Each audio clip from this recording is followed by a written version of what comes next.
মানে একজন নারীর মুখে দাড়ি। দর্শক, বিষয়টি শুনতে অবিশ্বাস্য মনে হলেও বাস্তবে এসে যেটি দেখলাম, আসলে আমি তো শিহরিত। যে দাড়ি পুরুষের মুখে শোভা পায়, সেই দাড়ি একজন নারীর মুখে। আসলে কি সত্যি? খালাম্মা, আমি আপনার ছেলের বয়সে, কিছু মনে না করলে আমি একটু হাত দিতাম আপনার দাড়িতে। দিব? আল্লাহু আকবার, আল্লাহু আকবার। দর্শক, দেখতেই পাচ্ছেন যে এই সেই দাড়ি। অনেকেই বলে নকল দাড়ি, কেউ বলে মানে নানানজন নানান মন্তব্য করে, কিন্তু এইটা যে রিয়েল দাড়ি, আমি যে টানতেছি, আসলেই যে দাড়ি। চাচি, এই দাড়ির রহস্যটা কি, এটা একটু দেশবাসীকে জানাতে চাই। কিভাবে আপনার মুখে লোম গজলো? তো প্রথমে যে হাসিনা পাশ করলো কত 96 না কত, হ্যাঁ হ্যাঁ, ক্ষমতা এসেছিল প্রথম পাশ করলো। ওই দিন আমি আমার টিউমার ছিল, অপারেশন হলাম। একটু জোরে বলবেন। তার কয়েকদিন পরে, কয় মাস পরে একদিন রাত্রি স্বপ্ন দেখতেছি। এক দরবেশ বাবা কাছে, মা তোমার আজকে মুখে নূর উঠবে, তুমি কাউকে দেখাবা না, কারোর হাতে খাবা না, তুমি পানি পড়িয়ে দিবা, মানুষের উপকার করবা, হবে এটাই। আমি না রে বাবু, আমার ছেলে মেয়ে নেই, আমি বোনের বাড়ি থাকি, ঢাকায় ছেলে মেয়ে থাকে, বোনের ছেলে মেয়ে, তাদের বাড়ি আমি থাকি। তা আমি ঢাকায় চলে যেতাম, তখন 10 টাকা ভাড়া ঢাকায় প্রায় চলে যেতাম। তো তোমারও কিডা বাজার করবে, কিডা খাবে, এক জায়গায় বসবে। তো বোনের বাড়ি গোয়ালপাড়ায় আছে, তো একটা আম গাছের গুঁড়া আছে, দেখা দিল যে এই জায়গাটা শুধু ভালো আছে, পাক, তুমি এই জায়গাটা বসে থাকবে, তোমার আল্লাহর তরফ থেকে খাবার টাবার টাকা পয়সা সব চলে আসবে, তুমি কারোর হাতে খালে তোমার হাত নষ্ট হয়ে যাবে। আমি না রে বাবা, আমি পারবো না। আমি এখন অনেক সময় বিটার সাথে করলাম, পরে আর দেখে দেখেছি গায়ে বেশি নেই, আর চলে গেছে। তা আমার এত বড় টাকা তাড়া দিল, আর একটা মেকআপ দিল, যেটা কাউকে দেখাবা না। এটা কি স্বপ্নের মাধ্যমে দেখাচ্ছে আপনাকে? স্বপ্নের মাধ্যমে দেখাচ্ছে এবং বাস্তবে পরিণত হচ্ছে? হ্যাঁ। তা আমি কাছে না গো, আমি গরমের মধ্যে মুখ বেঁধে থাকতে পারবো না, আর আমি নেব না। তাকে দেখি সকালে, রাতে ঘুম ভেঙে গেছে, ফজর হলে ঘুম ভেঙে যায়, 3টে বাজলে ঘুম ভেঙে যায়।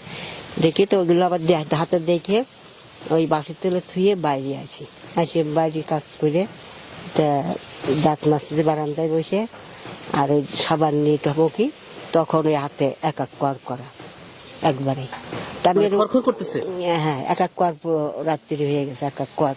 আচ্ছা, পুরো। তা আমি তখন করছি, ভাড়া ছিল বোনের বাড়ি, গেছে এই তোরা বৌমা, এই মা দেখছো তোরা আমার কি হয়েছে দেখে দা। তা 2-1 দিনের আমাকে ডাকি, ফাঁকি দিয়ে ডাকি, ওরা বেশি আসে না, খালামা খালি রক্ষা করে।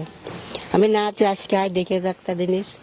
তা ওরা আসলো, এক বুইটার আসলো, ফুপু কি করছে, আমি দেখে দে আমার মুখে দাড়ি।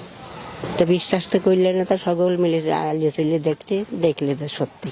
তারপর কারণ দেখ, আমার রাত্রি মেলা কিছু দেশাই, দেখে আসি। ঘরে এসে দেখি জানি, ওদের কুয়ে দিয়েছি, দেখতে ঘরে এসে দেখি জানি। ও, আপনাকে যারা দিয়েছিলেন, মানে গায়েবী ভাবে এটা স্বপ্নের মাধ্যমে দিয়েছিলেন, কি কি দিয়েছিলেন? ওই টাকা, ওদের মোটা একটা টাকা, আর ওই মেকআপ, আর একটা সোনার মানলি, বলে তো তোমার অভাব হবে না। আমি কইছি যে আমি কোনো জায়গায় যাইনি, আমি কি করে বাজার করে খাবো, আমি খুদু কুটুম বাড়ি বাড়ি খেয়ে বেড়ে, আমার কেউ নেই, আমি 40 বছরের বিধবা, এইভাবে বলেছি। আল্লাহু আকবার, আল্লাহু আকবার। দেখেন দর্শক, মানে এটা যদিও একটা গল্প কাহিনীর মতো হচ্ছে, বিশ্বাস করতে পারছি না, কিন্তু আপনি যেটা বলতেছেন, কিন্তু বাস্তবে তো আপনার মুখে দাঁড়িয়ে আমরা দেখতে পাচ্ছি।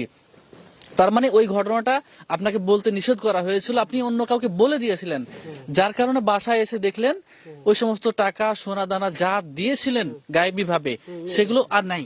না, দেখি তার নাই। এরপরে কি হলো? এরপরে আর কি, ওখানে থাকেন আপনি, আমি কথা বলছি একটু। হ্যাঁ, এরপরে আর মানুষ সবাই জানিয়ে গেল, লোকজন ভরে আসতো সেই বাসায়, এরকম পানি পড়িয়ে দেওয়ার, গা ধরে দেওয়ার, এটা পড়িয়ে দেওয়ার। আমি না, আমি এসব করবো না, তোরা যা। তাও সে লোকজন ছাড়তো না, সবাই আসতো। আর সেইভাবে তো ওই গোয়ালপাড়ায় ওইখানে অনেক দিন ছিলাম, বেশি বাইরে যেতাম না, বেশি করতাম না লোকজনের মধ্যে, তখন আর বেশি যেতাম না। বলপড়ায় ধরো 20 বেশি ওইখানে আছি। তারপরে এই বোনের জামাই বাড়ি এই পবহাটি, এখানে আছি মনে হয় 12 বছর পড়েছে, 12 বছর পড়েছে। এখানে আছেন? এখানে আছি। তো ওই বোনের মেয়ে বাড়ি ওই ভিতরে, ওইখানে ছিলাম। এইখানে আছি আজ 3 বছর। এই ফার্ম করেছে, এই ফার্মে আছি 3 বছর। মানে এই ফার্মে আপনি 3 বছর যাবত কাজ করছেন, মুরগিগুলোকে দেখাশোনা করছেন, এর বিনিময়ে যে টাকাটা পাচ্ছেন সেই টাকা দিয়ে আপনার সংসার চলছে, তাই তো? হ্যাঁ, এটা ওষুধ পানি, ডায়াবেটিস হয়ে গেছে, শরীর ভালো না, আচ্ছা। ওষুধ পানি খাই। আর বুড়ির মেয়ে বাড়িতে ভাত নিয়ে এসে খাতাম, মাঝে মাঝে আবার যাইনি, এখানে রান্না করে খাই, এইভাবে টুকটাক করি। এইভাবে আপনার সংসারটা চলছে। আপনি বয়স এখন চুল পেকে গেছে, দাঁত পড়ে গেছে, বুড়ো বুড়ো হয়ে গেছে, বয়স হয়ে গেছে, প্রায় 70 বছর পড়েছে। আপনার বয়স কত এখন? 70 পড়েছে। 70 বছর। তা তো আর কাজ কাম করতে পারি না, তাও এখন টুকটাক করে করতেছি। জীবিকার তাগিদে করতে হচ্ছে। তো একজন করলে যে আর 2 বছর আগে তো পিছনে লাগিয়েছে এক সাংবাদিক, হ্যাঁ। আমি কে না এগুলো করবো না, অনেক সংবাদ লোক পাঠাইছে, আমি না ওসব টিভিতে যাবোই না, তো বাদ দে, তোরা আত্মীয় স্বজন আপনি ভাত দিলে দেবে, না দিলে আমার দরকার নেই, এটা বলেছি। পরে এই 2 বছর ধরে লাগিয়ে লেগে কিভাবে এইখানে আসে উঠেছে এই 30 বছর পরে। এটা চলতেই আছে এখন। এখন এই আসিয়ে দেশে আজ 1 বছর ধরে তো কি অবস্থা হচ্ছে, মানুষ আসিয়েই যাচ্ছে একভাবে, দিনের মধ্যে 10 জন 12 জন করে করে। তো এই যে মুরগি লাভিটা এইটি খুব রাগারাগি মারামারি করেছে, খেলা দিয়েছে, পরে বিটারা এসে চুরিকে নিয়ে গেছে। তো এখন কম, এখন কম আছে। এখন সবাই আখলাম আমরা আসতেছি আসতে, আমি না গো এখানে আলি মারামারি হবে না, তোমরা আসে না, কয়টা বাড়ি করে দিবে না, টাকা দিবে না, 1 টাকা কেউ দিই নেই, কেউ দিচ্ছে না। না কেউ দিই নই। ওই এক সাংবাদিক জন্য দেবো না, তা পাই মাই জোড়া ধরে সে 1000 টাকা দিয়ে গেছিল, আর এক সাংবাদিক দিয়েছিল 500 টাকা, এইটা আসলে টাকা পয়সা আর কেউ কেউ দিই টাকা নেই, পয়সা দেয় নাই।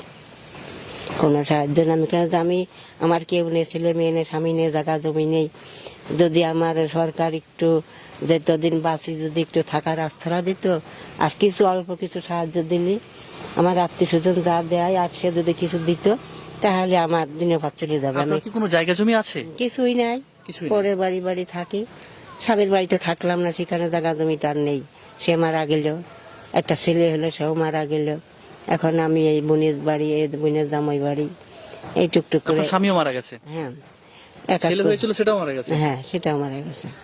দর্শক আসলে দেখছিলেন যে আল্লাহর নিয়ামত, আল্লাহ চাইলে আজ যে আসলে কি না করতে পারেন সেটি তার প্রমাণ। কিন্তু তিনি আসলে অভাবী মানুষ, দুস্থ মানুষ, এই বয়সও 70 বছর বয়স তার। এখন তার আগে ঘরে বসে খাতা সেলাই করে দিচ্ছি, এখন করি, সে খাতা সেলাই করে খাতাম, গোপন গোপনে ঘরেই থাকতাম, বাইরে যেতাম না।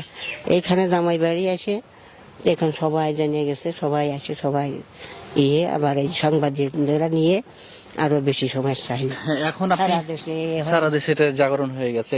কিন্তু এখন আগে কাঁথা সেলাই করে মানে রোজগার করতেন, এখন সেটিও হচ্ছে না আর, তাই না? সেটিও এখন সেই পথটাও বন্ধ হয়ে গেছে, এখন আসলে চোখে দেখি না, চোখে দেখতে পাচ্ছেন না।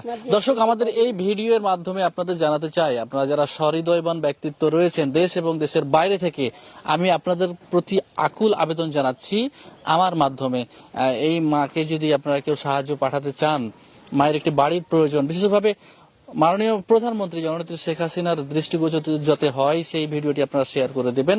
কারণ তিনি চাইলে তিনি সবাইকে যেহেতু একটি আশ্রয়স্থল ব্যবস্থা করে দেন, আমার মনে হয় তিনি তাকে মাকে একটি বাড়ি করে দিবেন এবং তার রুজি রোজগারের জন্য কোনো ব্যবস্থা করে দিবেন বলে আমরা বিশ্বাস করি। আপনি কি কিছু বলতে চান আমাদের দর্শককে?